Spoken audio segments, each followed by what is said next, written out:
At masasabi kong maayos naman ang naging pagsasama namin. Hindi man perpekto, pero payapa. Walang sigawan, walang selosan, walang malalaking problema. Kaya nga, mas lalong mabigat sa dibdib ko ang lahat ng nangyari. Ang mga nagawa kong pagkakamali sa kanya. Ang hipag ko naman ay si Bella, kapatid ni Mrs. Kaedad ko siya, 35. At bago ko pa man maging asawa si Elaine, naunang maging bahagi na ng buhay ko si Belle. Opo, Miss Love. Ex-girlfriend ko si Belle. Nung high school kami, magkaklase po kami. Halos 3 taon din kaming naging magkasintahan. High school lovers ika nga. Bata pa kami noon pero seryoso na kaming dalawa sa isa't isa noon. Siya talaga ang una kong minahal. Una kong pinangarap na mapakasalan. At siya rin ang una kong karanasan sa kama. Parehas lang kami. Ako rin ang unang karanasan niya. Siya talaga yung babaeng tumatak sa isip ko. Pero katulad ng maraming kwento, hindi po kami nagkatuluyan. Dahil nung mag-college, nagkahiwalay kami ng landas. Nagkanya-kanya. Hanggang sa siya ay nag-asawa na. Isang seaman ang mister niya. At ako naman, makalipas ang ilang taon, napalapit ako sa kapatid niya, kay Elaine. Hindi ko naman inakala noon na magkakaganito ang ikot ng tadhana. Sa ngayon po ay pansamantala kaming nakatira ni Elaine sa bahay ng nanay niya. Sa biyanan ko. Pinapagawa pa kasi namin ang sarili naming bahay. Wala namang problema sa biyanan kong babae. Mabait naman to. At sanay na rin naman kami sa ganoong setup. Akala ko magiging simple lang ang mga araw namin doon. Hanggang sa dumating ang buwan ng Disyembre. Sinabi sa akin ni Elaine na magbabakasyon ng Pinas ang ate niya. Si Belle, umuwi galing ng abroad. Matagal-tagal na rin kaming hindi nagkikita nito. Ilang taon din. Balita ko lang sa kanya ay mula sa mga kwento ng biyanan ko at ng misis ko. Hindi ko inasahan na uuwi siya noon sa probinsya at doon muna titira habang nagbabakasyon. Hindi rin pumasok sa isip ko na may mabubuksang kung anong matagal ko nang isinarang damdamin. Nung araw na dumating siya, nandun ako noon sa sala. Pagpasok niya ng pinto, nagkatinginan kami kaagad. Nagulat pa ako noon. Hindi ko naman kasi inaasahan na ganun na ang itsura niya. Mas lalo kasi siyang gumanda. Maganda na siya noon pero ibang-iba ngayon. Makinis at napakaputi. Talagang mapapalingon ka sa kanya. Hindi pa nga ako nakapagsalita nung una. Tila ba biglang bumalik ang nakaraan, ang mga alaala. Ngumiti siya nun sa akin ng sobrang tamis. Ngumiti rin ako. Simpleng kumustahan lang ang naganap. Long time no see, Randy. Tas nagbeso siya sa akin. Amoy na amoy ko noon ang halimuyak ng pabango niya. At sa hindi ko inaasahan noon, Miss Love, nakaramdam ako ng kakaiba. Kahit sabihin mong may asawa na ako, tila ako nilagnat sa pagkakalapit namin. At sa mga sumunod na araw, madalas kaming nagkakasabay sa bahay. Minsan, nasa kusina siya habang nagkakape ako. Minsan, nagkakausap kami sa sala habang si Elaine ay nasa kwarto o nasa trabaho. Wala namang mali siyang usapan naming dalawa. Tungkol lang sa trabaho niya abroad, sa pamilya niya, sa asawa niyang nasa barko.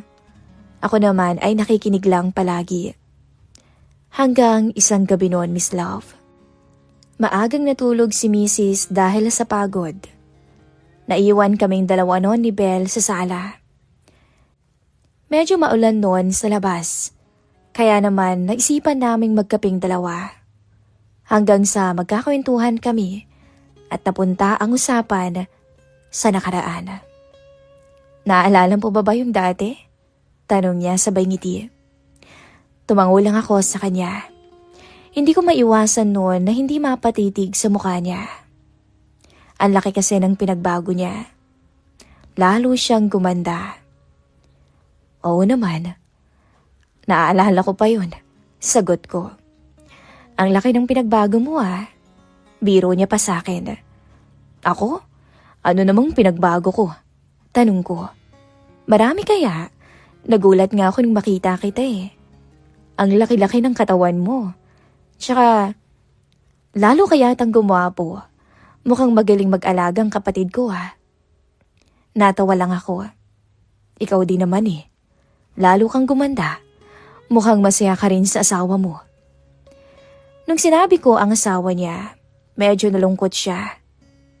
May problema ba?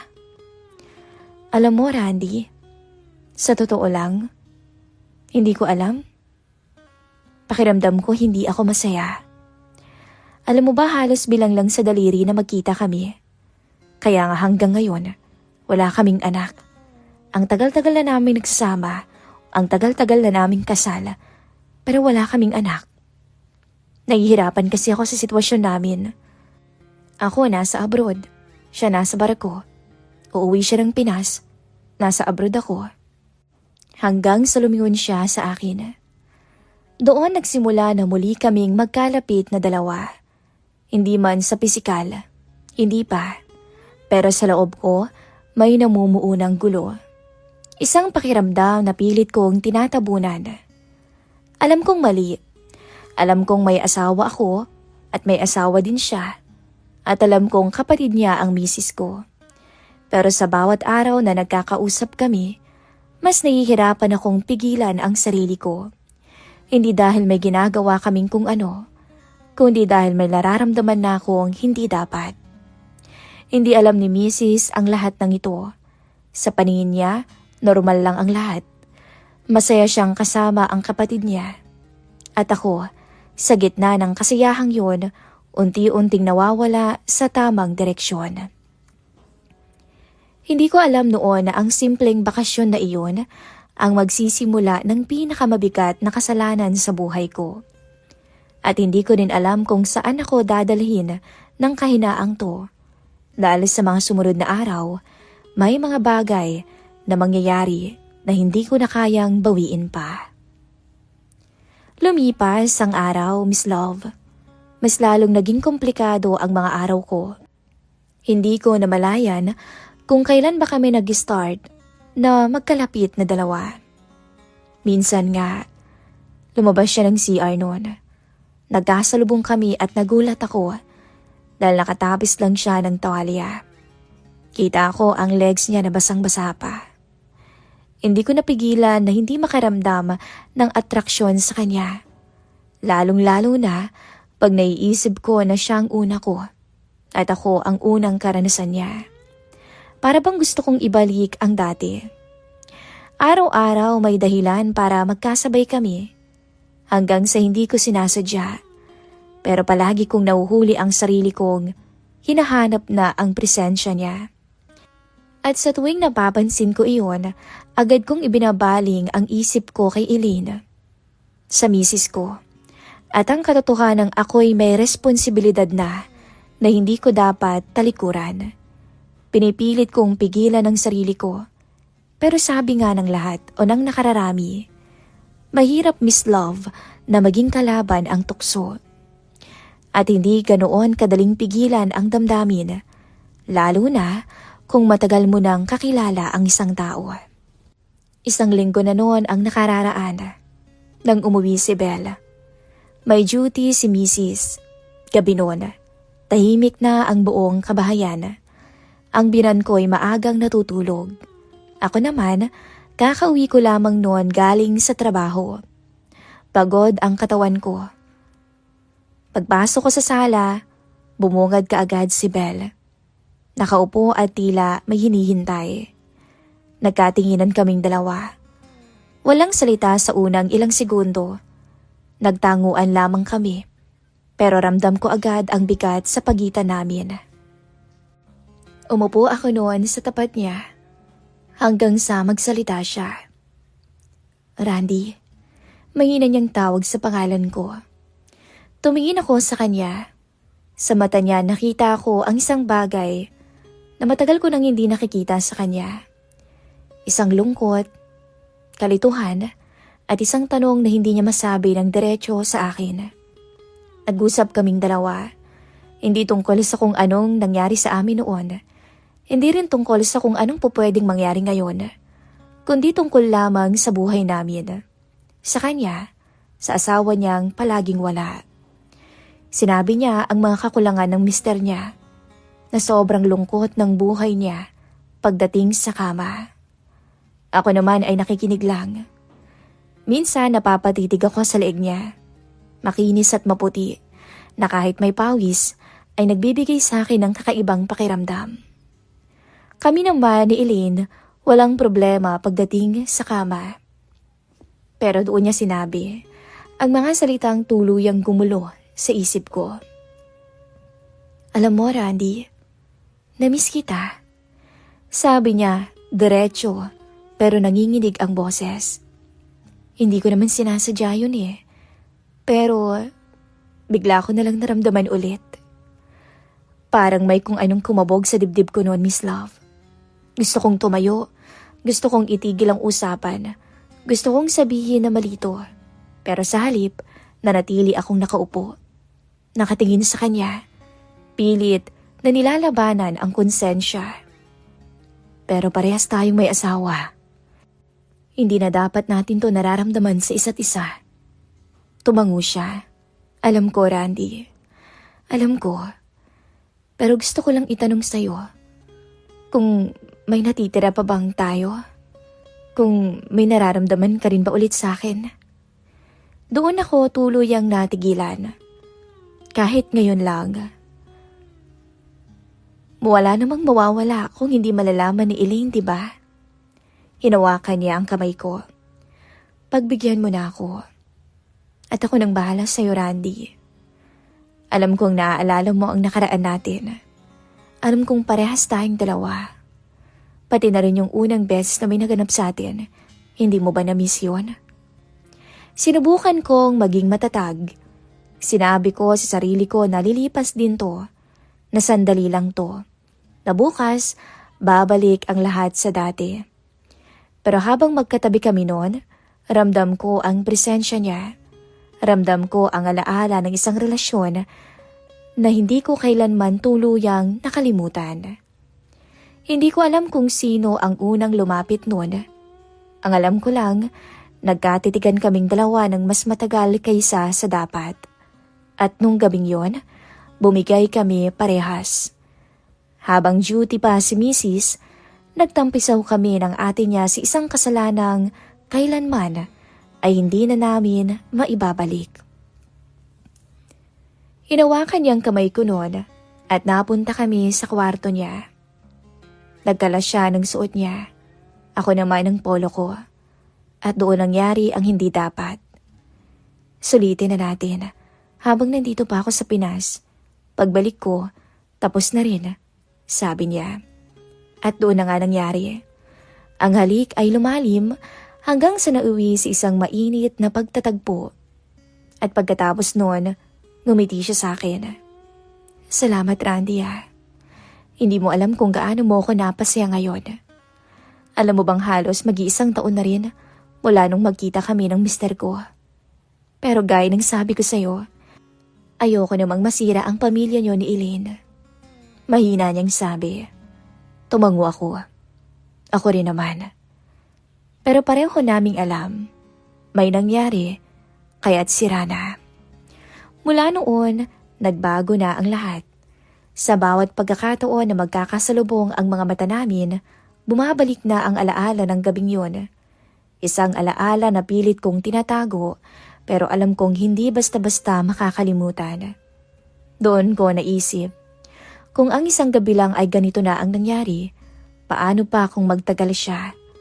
Hanggang kailan ko naman kakayaning itago to? At higit sa lahat, gaano ba kalaki ang mawawala sa akin kapag nalaman ni Elaine?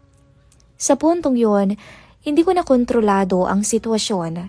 Dahil ang isang desisyong ginawa sa kahinaan ay maaaring magbukas ng pinto sa mas malaking gulo. Isang gulo na hindi ko na alam kung paano ko ba isasara. Akala ko nga pagkatapos ng gawing yon, matatapos na rin ang lahat. Pero nagkamali ako, Miss Love. Dahil sa ilang araw pa na mag-stay ni Bella sa bahay, paulit-ulit pa na may naganap sa amin. Ewan ko ba? Siguro dahil may nangyari na, kaya siguro hindi ko na rin magawang hindian. Tuwing gabi, kapag naiisip ko siya, kay Elaine ko binubuhos ang lahat. Lahat ng gigil ko. Isang mainit na tagpo ang mangyayari sa aming mag-asawa. Minsan nga sabi sa akin ni Mrs., "Ano bang nangyayari sa'yo, babe? Ano bang nakain mo at sobra yatang pagigigil mo ngayon?" Natawa lang ako at sinasabi kong, "Gumaganda ka kasi lalo eh. Nagpapasexy ka kasi kaya ayan tuloy. Araw-araw hindi ko mapigilan." Pero ang totoo nun, naiisip ko si Belle sa kabilang silid. At kapag tulog na si Mrs., doon ako binabagabag ng isip ko dahil paulit-ulit ko pa ring inaalala ang nangyari sa amin ni Belle. Hindi dahil proud ako, kundi dahil hinahanap-hanap ko na ang pakiramdam na yun. At doon ko unang naramdaman ng takot sa sarili ko. Isang gabi, habang mahimbing ang tulog ni Mrs. sa tabi ko, biglang nag-vibrate ang phone ko. Halos magulat nga ako noon. Dahan-dahan kong kinuha ang cellphone. Hindi ako gumagalaw sa kama para hindi magising si Elaine. Nakita ko ang chat ni Bella. Isang simpleng mensahe lang naman. "Kumusta ka? Tulog ka na ba?" Dapat doon pa lang hindi na ako nag-reply. Dapat tinapos ko na. Pero sa halip, nag-type ako. "Ayos lang. Gising pa naman ako. May kailangan ka ba?" "Wala naman, Randy. Naisip lang kita bigla." "Ikaw, di mo ba ako naiisip ngayon?" "Naiisip? Eto nga oh. Ikaw ang laman ng isip ko ngayon."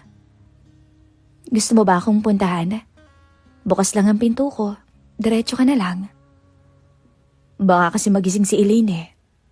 "Hindi yan. Di pag nagising siya, di idahilan mo na lang na galing ka ng CR. Halika na, habang tulog na tulog pa siya." Hindi na ako nagdalawang isip pa noon. Bumangon ako ng dahan-dahan. Nakailang tingin pa nga ako kay Elaine dahil baka magising siya. At sa pagsara ko ng pintuan naming mag-asawa, siya namang pagbukas ko ng pintuan ng ate niya. At doon, nakita ko siyang nakahiga. Nakangiti sa akin na para bang kanina pa ako inaantay.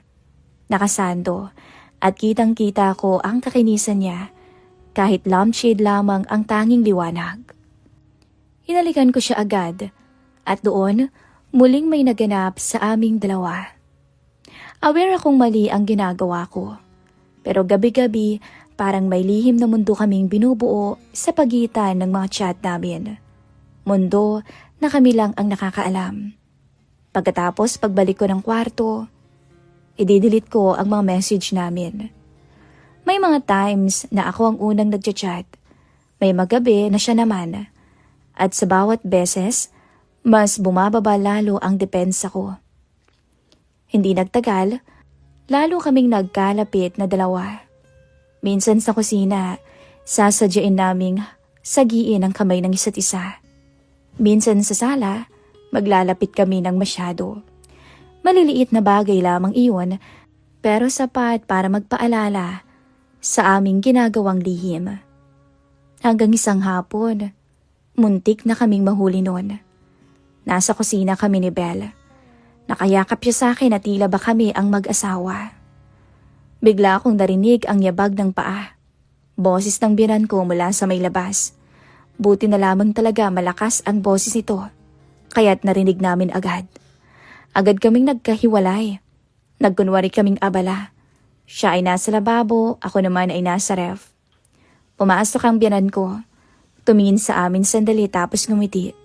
Buti na lang, walang duda. Pero sa loob ko noon, halos huminto ang tibok ng puso ko. Pagkatapos noon, sinabi ko talaga sa sarili ko na ayoko na. Natitigil na kami. na sapat na yung muntika na yon, na baka babala na iyon sa amin.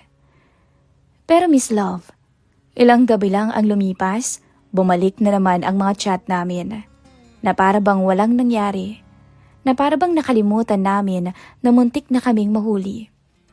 Hanggang isang gabi, wala si Elaine, may bigla ang duty. Naiwan na naman kaming dalawa. Hindi na kailangan ng mahabang usapan, hindi na kailangan ng mga tanong, parang alam na namin kung saan pupunta ang lahat. Alam kong mali, alam kong paulit-ulit na lamang. Pero sa gabing yon, mas pinili ko ulit na may mangyari sa aming dalawa. Kinabukasan, nagising ako na magkatabi na kami ni Elaine. Mahimbing ang tulog ng asawa ko. Walang kaalam-alam sa pinaggagawa ko. At ako, tinitigan ko siya. Iniisip ko kung gaano na nga ba kalalim ang kasalanang ginagawa ko sa kanya. Dahil alam ko sa sarili kong hindi na to aksidente. Pinili ko na magkasala. Hindi ko na mabilang kung ilang beses kong sinabi sa sarili ko na ito na ang huli. Natitigilan ko na. Pero bawat huli ay sinusundan pa ng isa. At ng isa pa. At ng isa pa. At habang patuloy akong naglalaro ng apoy, unti-unti kong nararamdaman na may paparating na kapalit. Dahil ang bawat lihim, Miss Love, may hangganan. At alam kong hindi yun magtatagal.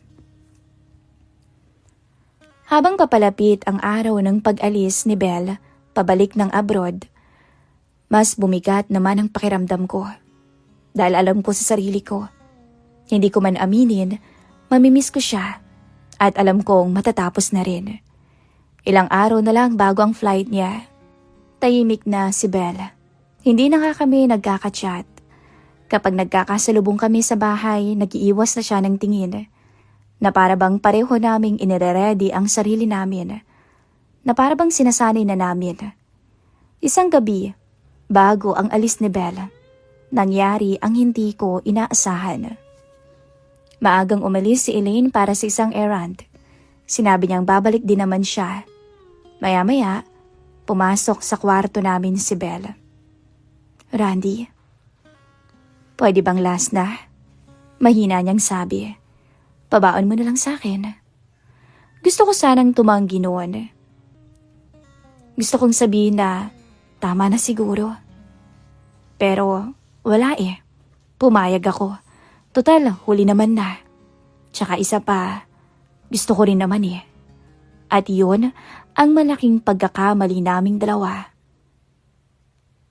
Dahil sa pinakahuling pagkakataon, sa huling beses na sana naming pagkakamali, doon pa kami mauhuli.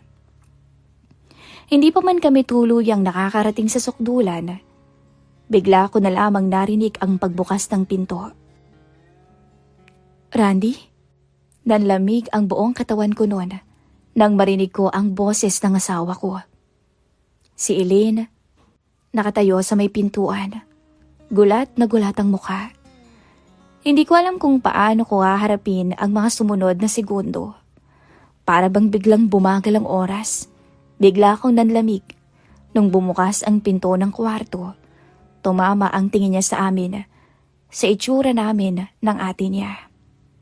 Kitang-kita nito ang milagrong nangyayari sa amin ng ate niya. Ate? Mahina niyang tawag kay Belle. Nanginginig ang boses. Doon bumigay si Elaine. Naupo siya sa gilid na para bang nawalan ng lakas ang mga tuhod. Napahawak sa sentido. Sunod-sunod ang pagbagsak ng luha. Hindi yun luha na may tunog. Iyak na punong-puno ng sakit. Yung tipong mas masakit panoorin kaysa marinig. Bakit? Yun lang ang nasabi niya. Bakit kayo? Wala akong naisagot noon. Kahit isang salita. Dahil alam kong walang paliwanag na sasapat. Walang dahilan na tatanggapin kahit anong sabihin ko pa. Alam kong mali at huli na. Lumapit si Belle kay Elaine. Umiiyak din. Elaine, nagkakamali ka. Hindi ko. Pero hindi siya pinakinggan ng kapatid niya. Tumayo si Elaine. Nanginginig ang katawan. Tumingin siya sa akin, diretso. Masakit, punong-puno ng pagkabigo ang mata. Mahal kita. Alam mo yan, pinagkatiwalaan kita. Hindi lang bilang tao, kundi bilang asawa, Randy. Hindi siya galit noon. Hindi siya sumisigaw pero ramdam na ramdam ang sakit. Ang pagkabigo sa boses niya. Doon ko naramdaman ang bigat ng ginawa ko. Hindi dahil nahuli ako, kundi dahil nakita ko kung paano ko tuluyang winasak ang taong wala namang ginawang mali sa akin, sa amin. Nagkaroon ng kaguluhan sa bahay. Narinig ng biyanan ko ang away, ang iyakan. Dumating siya at nagtanong. Walang naglakas loob na magsalita. Nakabihis na kami noon pareho ni Bella. Hanggang sa si Elaine mismo ang nagsabi ng katotohanan. Kahit pabasag na basag ang boses niya. Hindi nagalit ang biyanan ko. Tahimik siyang umupo. Pero ramdam ko ang bigat ng tingin niya sa akin. Isang tinging punong-puno ng pagkadismaya. Pati na rin kay Bella. Kinabukasan noon umalis na si Bella. Hindi na siya nagpaalam. Walang yakapang naganap. Diretso siyang lumabas ng bahay, dala ang mga gamit niya. At ang kasalanang hindi niya kailanman maitatanggi. Si Elaine, hindi na ako kinausap. Ilang araw siyang iyak ng iyak. Hindi makapasok sa trabaho, hindi makakain ng maayos. Minsan, naririnig ko siyang humihikbi sa gabi. At bawat tunog noon, parang pirasong humihiwa sa puso ko. Sinubukan ko, Miss Love, na magpaliwanag sa kanya, na humingi ng tawad. Lumuhod ako sa harapan niya, paulit-ulit. Pero sabi nga, may mga sugat na hindi kayang pagalingin ng isang sorry lamang. Sa huli, umalis muna si Elaine at pumunta sa bahay ng kaibigan niya. Hindi pa daw niya kaya na makita ako araw-araw, na makasama ako. At dahil iba na rin ang pakikitungo ng biyanan ko sa akin, at dahil hindi ko naman bahay iyon, ginusto ko na lang din umalis at mangupahan malapit sa trabaho ko. Ngayon ay mag-isa na lamang ako. Tahimik ang lahat. Bahay, ang isip, punong-puno ng pagsisisi. Isang maling desisyon ang sumira sa lahat ng meron ako. Isang kahinaang hindi ko nilabanan. Sising-sisi ako noon na sana pala tumanggi ako. Dahil sa isang huling beses na iyon namin ni Bella. Doon natapos ang lahat. Ang nasa isip ko ngayon, may ikalawang pagkakataon pa ba ang isang taong minsang piniling maging mali? O may mga kasalanang kahit habang buhay mong pagsisihan, hindi na kailanman mapapatawad pa. Sana nga dumating ang oras na mapatawad ako ni Mrs. Kaya kung sakaling marinig mo to, Elaine, sana'y balang araw mapatawad mo ko at bigyan mo ko ng second chance upang itama ang aking pagkakamaling yon. At nangangako ako sa'yo, hindi ko na ulit gagawin iyon sa'yo. Maraming salamat po, Miss Love, sa pag-ere ng kwento kong ito. God bless po.